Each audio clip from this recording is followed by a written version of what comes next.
मेरा नाम मुस्कान है। मेरी उम्र 20 साल है। मेरी शादी गांव के एक जमींदार के बेटे से हुई थी। मैं शहर से आई थी, लेकिन उसकी अमीरी के सामने हम कुछ नहीं थे। मुझे बचपन से ही गांव का माहौल बहुत अच्छा लगता था। जब भी छुट्टियां होती थी, मेरे घर वाले, हम दोनों बहनों और हमारा एक ही इकलौता भाई था, यह पूछते कि इस बार छुट्टियां बिताने के लिए किस देश जाना है। मैं पापा से गांव का कहती थी। यह सुनकर मेरे बाकी भाई बहन मेरा मजाक बना दिया करते थे कि हमें अमेरिका या और दुबई की बात करते हैं और यह है कि गांव की बात करती है। शायद यह मेरी मिट्टी से मेरी मोहब्बत थी या ना जाने क्या, मुझे अपना इंडिया ही पसंद था। हमारे देश के गांव के हर एक खेत को देखकर मेरा दिल बड़ा सुकून मिलता था। शायद यही वजह थी कि जब खलील का रिश्ता आया तो मेरी बड़ी बहन ने फ़ौरन से इनकार कर दिया। कहने लगी, ना बाबा ना, मैं किसी भी गांव में जाकर ज़िंदगी नहीं गुजार सकती।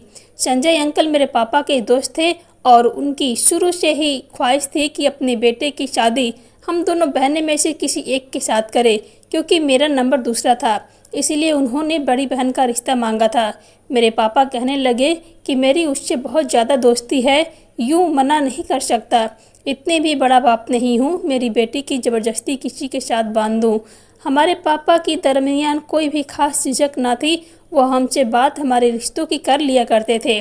खाने के टेबल पर यह बात हो रही थी। पापा मुझसे पूछा कि तुम बताओ, तुम्हारा क्या इरादा है। यह रिश्ता मेरी बहन के लिए आया था, इसीलिए मैंने इस बारे में सोचा नहीं था, लेकिन मुझे गांव बहुत पसंद था, इसलिए मैंने कहा कि मुझे इस रिश्ते से कोई एतराज़ नहीं। हालांकि मेरी माँ, मेरी बहन मुझे घूर कर देखने लगी। वह नहीं चाहती थी कि मेरी शादी गांव में हो। बेशक उसका घराना बहुत अमीर था, फिर भी गांव की ज़िंदगी शहर की ज़िंदगी से बहुत अलग होती है। मेरी माँ कहने लगी कि क्या कह रही हो मुस्कान, मैं जानती हूँ कि तुम गांव में नहीं रह सकती हो, तुम यहाँ ज़िंदगी गुजारने की आदत है तो कोई 2-4 दिन या हफ्ते की बात नहीं है, सारी ज़िंदगी का मामला है। तुम एक आज़ाद माहौल में पली बड़ी हो, शहर में तुम्हें रहने की आदत है। कैसे ज़िंदगी बिताओगी वहाँ तुम, वहाँ कैसे सर्वाइव कर पाओगी। मैंने कहा मैं कर लूँगी, मुझे गांव पसंद है, मुझे वहाँ का माहौल भी पसंद है, और मैंने कौन सा किसान की बीवी बनना है। अरे जागीरदार की बहू बन के जा रही हूँ, गांव वाले तो मेरे आगे पीछे घूमेंगे। मुझे उस रिश्ते में कोई भी प्रॉब्लम नहीं दिख रही थी। मेरे पापा कहने लगे, ठीक है, जब मुस्कान को कोई मसला नहीं है तो तुम लोगों को भी नहीं होना चाहिए। इसलिए मेरा रिश्ता खलील के साथ हो गया। मुझे इस रिश्ते से कोई बहुत ज़्यादा खुशी नहीं थी तो कोई अफसोस भी नहीं था। फिलहाल बहुत जल्द मेरी शादी खलील से हो गई। मैं विदा होकर शहर से गांव आ गई। हम रात के टाइम में गांव पहुंचे। पूरी हवेली कुमकुम के फूलों से सजी हुई थी और ससुराल वाले मेरा बहुत अच्छा स्वागत किया था। मुझे तो यूँ महसूस हो रहा था कि जैसे मैं कोई जन्नत की शहजादी हूँ और अपनी प्रजा से बातचीत करने के लिए बादशाह की कुर्सी पर बैठने लगी हूँ। इतना प्रोटोकॉल, इतनी इज्जत। रात के वक्त हम लोग वहाँ पहुँचे, लेकिन गांव के सारा उस हवेली में स्वागत के लिए मौजूद था। मुझे देखकर तालियां बजाई गई, खुशी का इजहार किया। मेरे लिए यह सब कुछ बहुत ही अनोखा, बहुत ही अच्छा। मेरी शादी वाला लहंगा करीबन 15 लाख का था। उस पर ससुराल वाली खानदानी जेवर से लदी हुई। मेरे लिए यह सब कुछ नया था, इसीलिए अच्छा भी लग रहा था। उस हवेली में अपने कमरे तक जाते हुए मुझे 2 घंटे तक लगे थे। मेरे सास ससुर पूरे गांव में मेरा तारीफ करवाया था।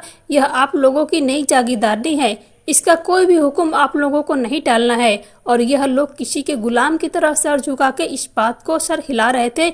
यहाँ तक तो मामला मेरी समझ में आता था, लेकिन जो कुछ उसके बाद शुरू हुआ वह मेरे लिए नाकाबिले यकीन सी बात थी। मुझे गांव तो वैसे भी बहुत पसंद था, लेकिन यहाँ के रीति रिवाज तो मैं बिल्कुल भी नहीं जानती थी।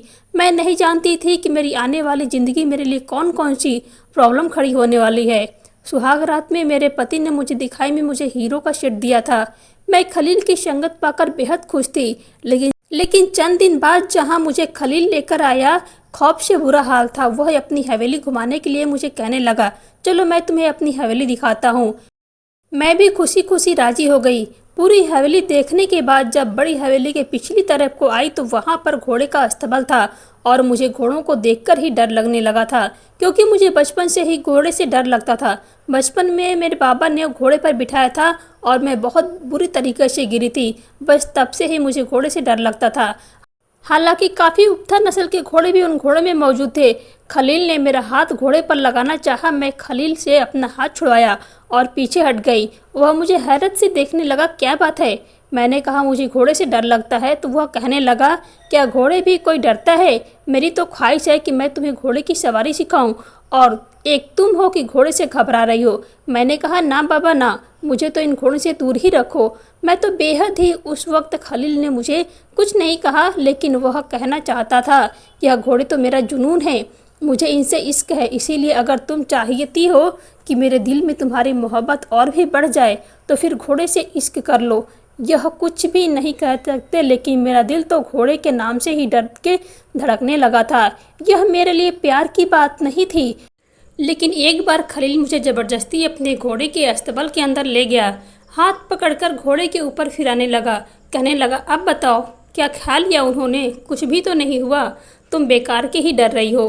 घोड़े बहुत मासूम होते हैं। फिर खलील ने मेरा हाथ पकड़कर पूरे घोड़े के ऊपर फिरवाई। घोड़े ने मुझे कुछ भी नहीं किया। इस अस्तबल में एक लकड़ी का अलग से कमरा बना हुआ था, जहाँ पर एक ही घोड़ा था जो भूरे रंग का था। खलील मुझे उसके पास नहीं लेकर गया था। मैंने पूछा यह घोड़ा सबसे अलग क्यों रखा है? तो वह कहने लगा कि ये मेरा चहीता घोड़ा है, इसीलिए नखरेबाज भी बहुत है। मेरा काफ़ी हद तक डर खत्म हो चुका था, इसलिए मैंने कहा कि मुझे इससे भी मिलवा दे। कहने लगा देख लो, अगर तुम इसे पसंद आ गई तो मेरा क्या होगा। यह बात मेरे कान में बिल्कुल करीब आकर बड़े धीमे लहजे में खलील ने मुझसे कही थी। फिर हंसने लगा। कहने लगा मेरा यह घोड़ा हुस्न परस्त है, खूबसूरत लड़कियों को देखकर उसका दीवाना हो जाता है। मेरे लिए यह बात कहीं अनोखी थी। फिर जिस तरह से बार बार खलील मुस्कुरा रहा था और खा जाने वाली नज़र से मुझे देख रहा था, मुझे लगा शायद मुझे डराने के लिए या फिर मुझे बेवकूफ़ बनाने की कोशिश कर रहा है। इसीलिए मैंने बड़ी अदा से अपने आप को हिम्मत दिया। मैंने कहा ठीक है, मुझे इससे भी देखती हूँ मुझे देखकर यह क्या रिस्पॉन्स देता है। मेरी इस बात सुनकर वह हंसने लगा। मेरा हाथ पकड़कर अस्तबल के अंदर छोटा बना सा लकड़ी का कमरा था, जहाँ वह घोड़ा था। मुझे उसके पास ले गया। उसने उसका दरवाज़ा खोला और मुझे अंदर ले गया। वह घोड़ा दूर से ही चमक रहा था, जैसे उसके जिस्म पर कोई खास तेल मालिश किया गया हो, जिससे उसकी चमक और भी बढ़ गई थी। आँखों को तो बहुत भला लग रहा था। वाकई वो घोड़ा नज़रबाज था। उसने बस एक नज़र मुझे देखा, फिर नज़र पलटी, वहीं पर वहीं खड़ा रहा। उस घोड़े की आंखें मुझे सुर्खमई लगने लगी। डर सा महसूस अभी सोच ही नहीं पा रही थी कि एकदम से लाल होने लगी थी। यह एकदम से मेरे पास आ गया। मैं तो सांस लेना भूल गई। फौरन से कमरे से बाहर निकली, लेकिन वह घोड़ा संभल ही नहीं रहा था। बाहर आने की कोशिश कर रहा था। खलील ने बड़ी मुश्किल से उसे जाने किन किन तरीकों से काबू में किया, लेकिन जैसे वह मुझे देखता मेरी तरफ लपकने लगता। हालांकि वह रस्सी से बंधा हुआ था, अगर ना बंधा होता तो ना जाने मेरे ऊपर हमला ही कर देता। कुछ देर पहले ही घोड़े से डरना भूली थी, लेकिन मेरा वह डर हुस्नशील घोड़े को देखकर वापस आ गया था। वह घोड़ा खलील के काबू से बाहर हो रहा था। खलील मुझे कहने लगा कि तुम जाओ यहाँ से मुस्कान। मैं भी उसे खौफ से देख रही थी, इसलिए जल्दी से बाहर निकल गई। 15-20 मिनट बाद खलील बाहर आया। सोचने से काफ़ी सजिंदा था और बुरी तरह से हाफ रहा था। घोड़े को संभालना आसान काम नहीं होता, और ख़ास तौर पर उस वक्त जब बदल जाए। कहने लगा कमबख्त को तुम ज़्यादा ही पसंद आ गई हो। यह सुनकर तो मेरी और भी जान निकलने लगी। मैंने कहा मुझे डराओ मत। बहुत ज़ोर ज़ोर से हंसने लगा। सच कह रहा हूँ, आज तक कभी भी किसी लड़की को देखकर इतनी जल्द उछल नहीं की। यह सुनकर तो मेरी सोच पूरी तरह से खत्म हो गई। मेरी सास ने मुझे गांव के रीति रिवाज के बारे में बताना शुरू कर दिया था। कहने लगी हमारी बात तुम्हें यह सब भी संभालना है, इसलिए तुम्हें सब पता होना चाहिए। हमारे गांव के चलने वाले रीति रिवाज क्या है, लेकिन वह रीति रिवाज के नाम पर बेगुनी थी जिन्हें परिवहन चढ़ाया जा रहा था। और उन सब ने सबसे बड़ी हालत यह थी कि सुनकर तो मैं यूं ही सिकुड़कर गुमसी हो गई थी। मैंने कहा एक जानवर के साथ हलाल भला यह कैसे मुमकिन है। मैं तो इस मसले को अभी सोच भी नहीं पाई थी। तभी पीछे से 2 नौकरानी आई, जहां मैं अपनी सास के साथ बैठी थी और एक दूसरे से बातें कर रही थी। वह मेरी सास से आकर कहने लगी कि बड़ी मालकिन, 3 दिन से शेरों ने कुछ नहीं खाया है, बिल्कुल चुप बैठा है। मेरी सास यह सुनकर कहने लगी कि तुझे पता है ना, तेरी काली शक्ल देख के वो एक बाड़ी भी नहीं खाएगा। मेरी सास गुस्से से कह रही थी तुम यहाँ नई नहीं हो, तुम जानती हो कि वह सिर्फ खूबसूरत लड़कियों के हाथ से ही खाना खाता है। जो कोई भी खूबसूरत नौकरानी है उसे बोलो उसे चारा डाले। मैंने अपनी सास से पूछा, माँ जी शेरू कौन है? मेरी सास कहने लगी, खलील का घोड़ा है, उसका चहीता बस हुस्न परस्त है। यह सुनकर तो मैं हैरत हुई, क्या जानवर भी हुस्न होते हैं? मैंने कहा, जानवरों का क्या मालूम को हुस्न क्या होता है क्या नहीं। कहने लगी, उसे सब पता है, खूबसूरत औरतों के हाथ से चारा पेट भरकर खाता है। अगर किसी भी काली नौकरानी की शक्ल देख ले तो मुंह पीछे कर लेता है। 3 दिन से उसने कुछ नहीं खाया, अब कोई खूबसूरत नौकरानी खिलाएगी तभी खाएगा। यह कहने के बाद हम उस काम से दूसरे रीति रिवाज के बारे में बात करने लगे। लेकिन कुछ देर बाद वह नौकरानी फिर आ गई। कहने लगी, बड़ी मालकिन आज तो वह मेरे हाथ से भी कुछ नहीं खा रहा। यह सुनकर तो मेरी सास परेशान हो गई। कहने लगी, अब इस कमबख्त को कहाँ से खूबसूरत लड़कियां लाकर दूं? जाओ खलील को फ़ोन करके बुलाओ, उसे कहो कि 3 दिन से भूखा है, मेरा शेरो कुछ नहीं खाया। अगर आज भी वह कुछ न खाया तो कहीं बीमार न पड़ जाए। मेरी सास काफ़ी परेशान थी, शायद उन्हें भी खलील की तरह घोड़े से दिलचस्पी थी। फिलहाल मुझे ना तो घोड़े में दिलचस्पी थी और ना ही इन बातों में। अपने कमरे में चली गई, लेकिन अभी मेरी आंख लगी भी नहीं थी। खलील कमरे में आ गया, बड़ा परेशान था। मैंने कहा, अब तुम्हें भी अपने घोड़े की फिक्र सता रही है? कहने लगा, बात मामूली सी नहीं है, 3 दिन से भूखा है। अच्छा तुम्हें याद है ना, 3 दिन पहले तुम्हें देखकर ही बहक गया था। मैंने कहा, इससे मेरा क्या ताल्लुकात है? कहने लगा, समझा करो ना, चारा खाएगा तो सिर्फ तुम्हारे हाथों से ही खाएगा। बड़ा नखरेबाज घोड़ा है, तो किसी की नहीं सुनता। चलो ना प्लीज़ चारा खिला दो। यह सुनकर तो मेरी नींद धक से भाग गई। मैंने कहा, खलील यह आप क्या कह रहे हैं? मैं इतना बड़ा काम नहीं कर सकती। आपने मुझे कहा था, इसीलिए मैं आपके साथ अस्तबल देखने चली गई थी। मुझे घोड़े से वैसे भी खौफ आता है, मेरी जान निकलती है। अब आप चारा खिलाने के लिए बात कर रहे हैं? वह कहने लगा कि अगर तुमने उसे खाना नहीं खिलाया तो वह मर जाएगा। मुस्कान, चलो मेरे साथ, मुझे कुछ भी नहीं सुनना। तुम नहीं जानते कि शेरो मेरे लिए क्या है। यह कहकर खलील मेरा हाथ पकड़कर मुझे बेड से उठाने के लिए खींचने लगा, चाहते हुए भी कि मुझे खलील के साथ अस्तबल में जाना पड़ा। जैसे ही मैं शेरों के लकड़ी के कमरे में गई, मुझे देखकर वह लंबे लंबे सांसें लेने लगा, हिनहिनाने लगा। खलील कहने लगा कि देख रिया, इसकी तरफ कितना खुश हो गया। यह तो मैं भी नहीं जानती थी कि घोड़ा खुश कैसे होता है और खुशी का इजहार कैसे करता है। मैंने डरते डरते चारा पकड़ा। खलील मेरे पास आया, मेरा हाथ पकड़कर मेरा हाथ घोड़े के मुंह के पास ले गया। मैं फौरन से ही अपनी आंखें बंद कर ली। मेरी जान निकल रही थी और घोड़ा मेरे हाथ से चारा खा रहा था। जैसे उसकी जुबान मेरे हाथ पर लगती, मेरा हाथ खुद पीछे तरफ जाने लगता, लेकिन खलील की मजबूत पकड़ से मेरा हाथ पीछे नहीं जा सकता था। आधे घंटे ड्यूटी देनी पड़ी थी मुझे। शेरू होकर घोड़े ने अपना चारा खाया था और उस आधे घंटे में मैं अपना आँख खोलकर नहीं भी देखा था। जब उसने चारा खा लिया तो खलील ने मेरा हाथ उसकी कमर पर सहलाना शुरू कर दिया था। मुझे कहने लगा कि अगर थोड़ा सा दिल लगा लो, यकीन मानो मेरा शेरो बहुत अच्छा है, तुम्हें कोई नुकसान नहीं पहुंचाएगा। मैंने कहा, खलील मुझे घोड़े से एलर्जी है। आज मैं तुम्हारी खातिर यह सब कर लिया, लेकिन मैं यह सब नहीं कर सकती, मुझे डर लगता है। वह कहने लगा कि तुम्हारे हाथों के बगैर चारा नहीं खाएगा, इसीलिए खुदा के लिए यह काम तुम्हें ही करना पड़ेगा। और मैं रोज़ रोज़ अपनी ज़मीन और अपने काम को छोड़कर यहाँ नहीं आ सकता, और कोई नुकसान भी नहीं पहुँचाएगा तुम्हें मेरे शेरों। खलील मुझे मिन्नत करने लगा, इसीलिए मजबूरन ही सही, लेकिन मुझे उस घोड़े का चारा खिलाना पड़ा।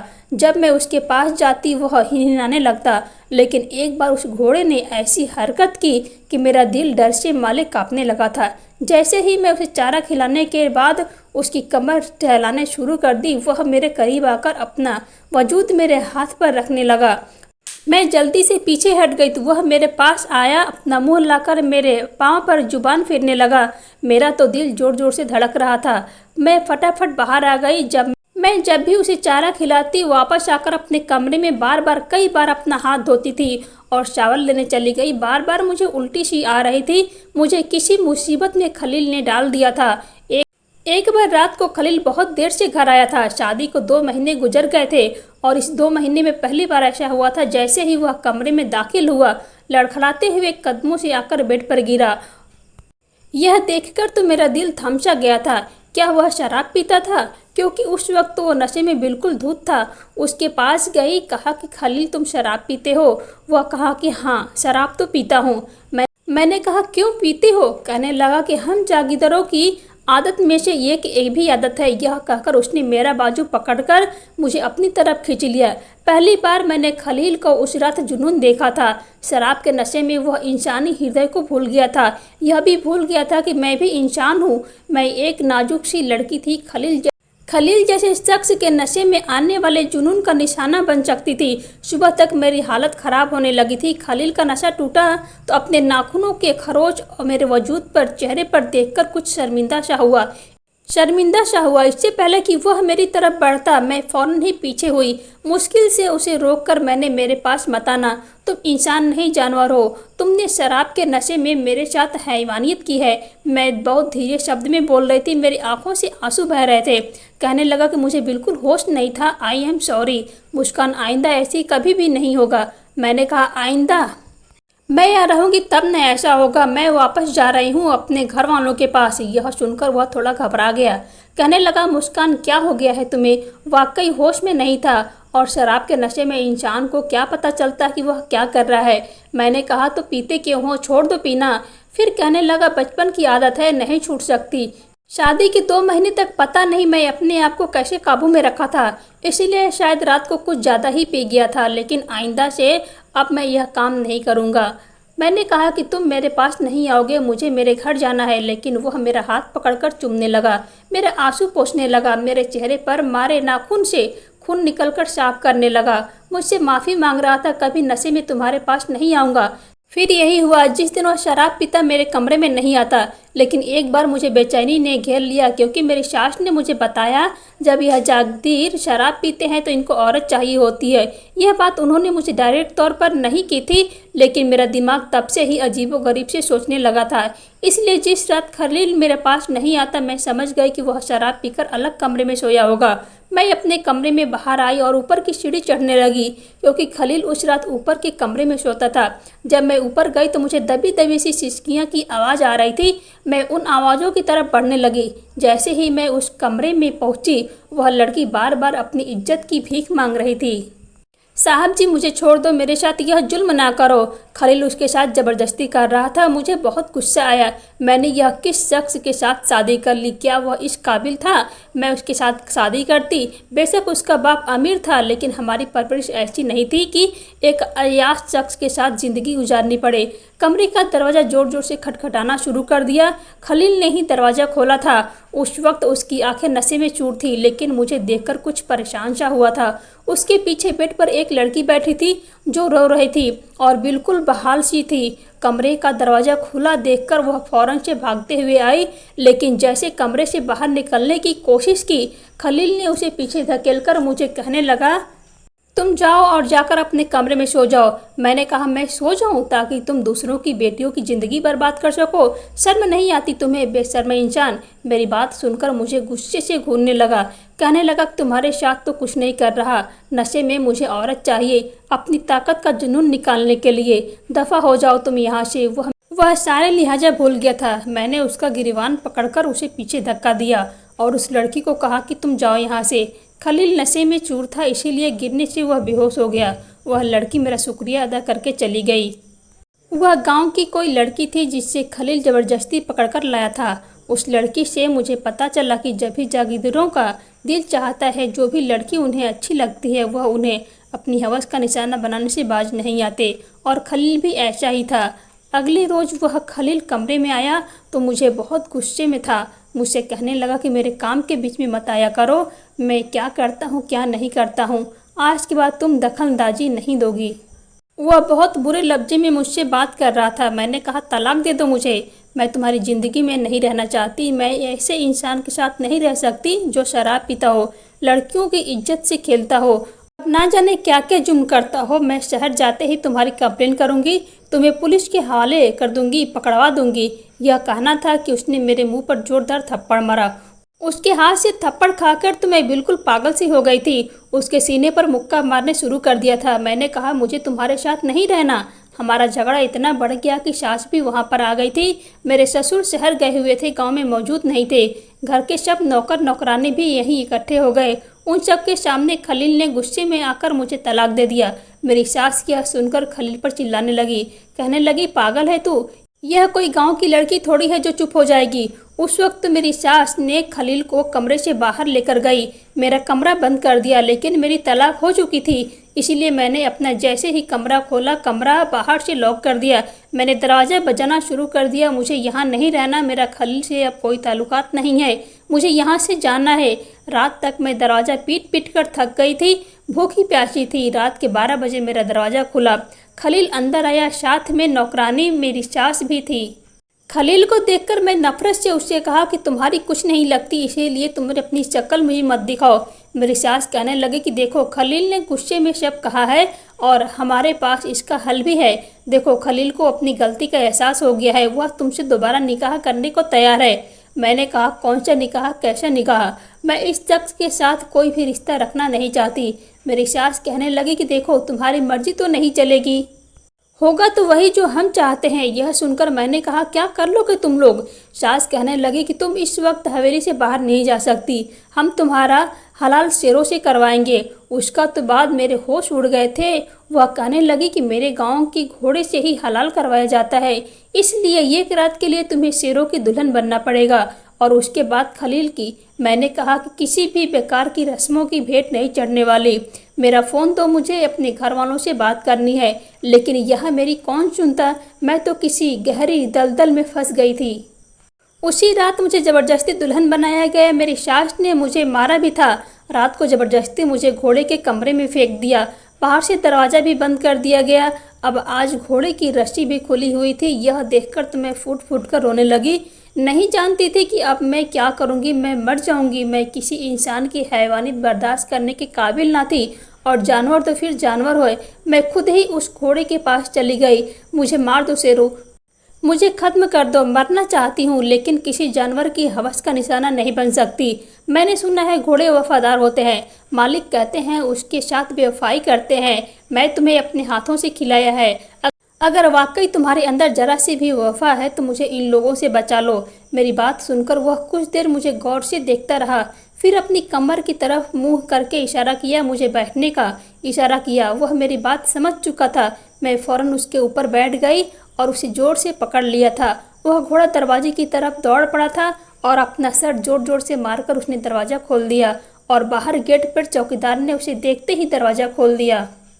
वह बिल्कुल बिड़का हुआ था, और जब उसे गुस्सा आता तो बिल्कुल अंधा हो जाता, सामने वाले को मार देता है। इसलिए चौकीदार भी डर गया होगा और वह अपनी तेज़ी से भाग रहा था कि मुझे यह डर लग रहा था कि कहीं मैं गिर न जाऊं, लेकिन ऐसा नहीं हुआ। कुछ देर बाद हमारे पीछे कार की आवाज़ें आने लगी। शायद खलील और उसके गार्ड गाड़ियों में बैठकर हमारे पीछे आ रहे थे, लेकिन शेरू बहुत तेज़ी से भाग रहा था। फिर हमारे पीछे फायरिंग होने लगी। इतनी तेज़ रफ्तार से वह भाग रहा था, मुझे डर लग रहा था कि अगर मेरा हाथ जरा सा भी उसकी पकड़ से छूट गया तो मैं ज़मीन पर पूरी तरह से गिरकर मर जाऊंगी। मैं उसे मजबूती से पकड़ रखा था। वह गाड़ियां हमसे बहुत पीछे रह चुकी थी। वह घोड़ा इस कदर तेज़ी से भागता रहा कि उसकी रफ्तार का मुकाबला गाड़ी भी न कर पाया। हम अब घने जंगलों में घुस गए थे और वहाँ उस घोड़े के अंधेरे में ढूंढना नामुमकिन था। मैं नहीं जानती थी कि वह मुझे कहाँ लेकर जा रहा है, लेकिन उसकी वफा थी। सुबह का सूरज निकला तो मैं बस स्टॉप तक पहुंच गई थी। वह भी भागते भागते थक गया था। मैं घोड़े के नीचे उतरी और उसकी कमर को सहलाने लगी, उसका शुक्रिया अदा करने लगी, लेकिन मेरा हाथ एकदम से खून से भर गया था। जब मैं गौर से देखा तो घोड़े को गोलियां लग गई थी। यह देखकर मेरी जान निकल गई। मैंने उस घोड़े को देखा तो उसकी आँख से आंसू बह रहे थे। मैंने अपने हाथों से उसके आंसू साफ किया और बस तब तक आ चुकी थी, और सिर्फ 3 मिनट तक ही बस रुकती। वह घोड़ा मुझे बस की तरफ इशारा करने लगा कि मैं चली जाऊं। मैं रोते हुए बस में बैठी थी। पहली बार मुझे जरा सा भी डर नहीं लगा था। उसकी वफा पर मैं निछावर करने को चाह रहा था। बस में बैठकर मैं शहर पहुंच गई और अपने पापा से रो रो कर सारी बात कही। मेरे पापा के अच्छे खासे बड़े लोगों से पहचान थी, इसीलिए मेरी जान खलील से छूट गई। मेरे पापा ने कोर्ट में खलील के खिलाफ केस कर दिया और हम लोग केस जीत भी गए। खलील को करीब 10 साल की सज़ा सुनाई गई। उसके कई लड़कियों की ज़िंदगी इसी तरह बर्बाद की थी। मेरे पापा ने मेरी दूसरी शादी कर दी। अब मैं दुबई में रहती हूँ, लेकिन अभी भी मुझे जब शेरों के ख्याल आता है तो मेरे दिल में उसके लिए दुआएं निकलती है। बस मैं यही सोचती हूँ कि शेरो जिंदा है या नहीं। दोस्तों, वीडियो कैसा लगा कमेंट करके ज़रूर बताना। वीडियो को लाइक और चैनल को सब्सक्राइब ज़रूर कर देना।